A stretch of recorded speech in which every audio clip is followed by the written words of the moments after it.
AI artificial intelligence has many advantages, for example the software used to generate the voices used in these videos and the accents from many countries.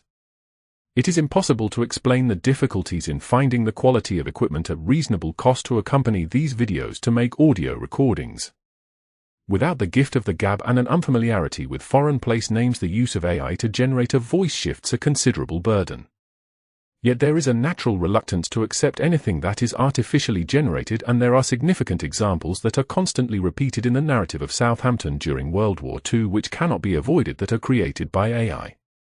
The first time this came to light is in the description of how the art gallery rooms in the Civic Center became the World War II headquarters for the U.S. Army during D-Day and Operation Overlord.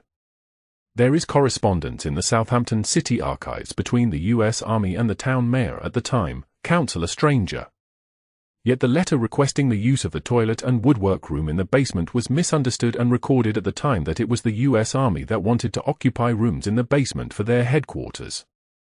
A silly mistake that was quickly amended, but not before several months later, AI repeated that the U.S. Army were located in the basement of the Civic Center, making the same original mistake, which will eventually change over time. However, there are more AI mistakes which have a more significant impact on our understanding of how the port of Southampton operated, yet will never be corrected. Researchers studying the history of Southampton docks during D-Day and Operation Overlord will also be told by AI that Southampton was run or controlled by the U.S. Army. Indeed, many people reading this will have seen this claim repeated so many times online that they think it must be true. Many of the World War II plaques or memorials in the city left by the U.S. Army are signed by the port commander and deputy port commander, so it is only logical that AI would repeat these descriptions. However, these descriptions have absolutely nothing to do with the port of Southampton.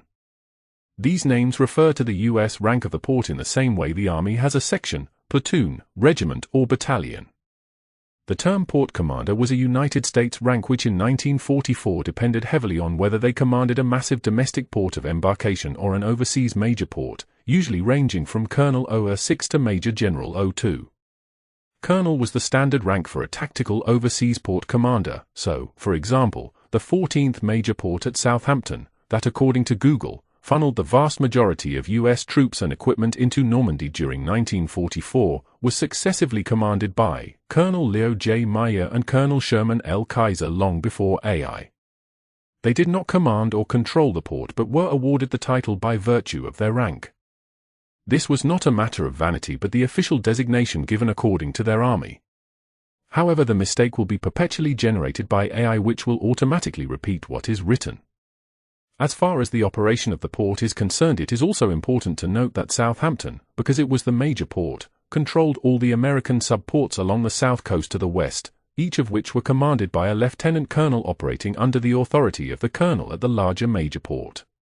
Staff Sergeant Erwin Swerdlow, in an article for the U.S. Army Transportation Journal called Forgotten Ports in 1945, says, early in May, a month before D-Day, Southampton and its litter of subports became the focus in the preparation for the great outbound movement to the continent.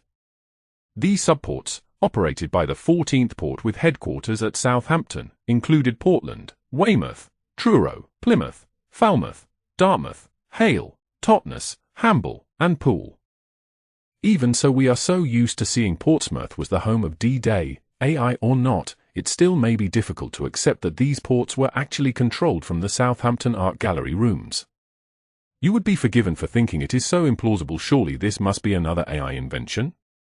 Southampton was a civilian port and Portsmouth is the proud home of the Royal Navy. However, during World War II the Royal Navy moved to Scapa Flow for security, and by October 1944 marshalling Area D, around Portsmouth, was amalgamated with Area C and control given to Southampton, which operated until the end of hostilities. This narrative seems so far-fetched it is difficult to believe it is not AI-generated. Very fortunately, the U.S. Army officers responsible for planning and directing American forces on D-Day and during Operation Overlord realized that because plans were so secret they would never be believed, they installed a number of plaques or memorials around the city to remember their efforts. Perhaps the most important is the plaque in the Art Gallery rooms in Southampton presented by the 14th Major Port U.S. Army, which can now be seen by everybody, that says, in acknowledgement of the generosity of the borough of Southampton during the mayoralty of Rex Stranger, who gratuitously provided this section of the Civic Centre for use as the headquarters of the port. It was from offices established here that orders emanated directing the movement of the vast American armies through Southampton and other South Coast ports. Between the 6th of June, 1944 and the end of hostilities in the Great War for the liberation of Europe. The word gratuitously links the plaque to the correspondence in the Southampton City Archives with reference to a discussion as to whether they should pay rent for the rooms. During World War II, ports to the west of Southampton were controlled by the U.S. Army and ports to the east by the British Army. The exception was Southampton, which, because of its natural and man-made advantages, was used by both armies and navies. Because Southwick House north of Portsdown Hill, several miles north of Portsmouth, makes a claim to be the home of D-Day, where the original order to go was given, it is not disputed. However, rehearsals for Operation Overlord proved that if D-Day was to be a success, the Allied fleet needed close and continuous control.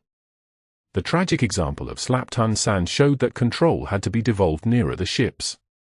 Therefore, the headquarters for Task Force S for Sword Beach was in the administrative buildings in Portsmouth.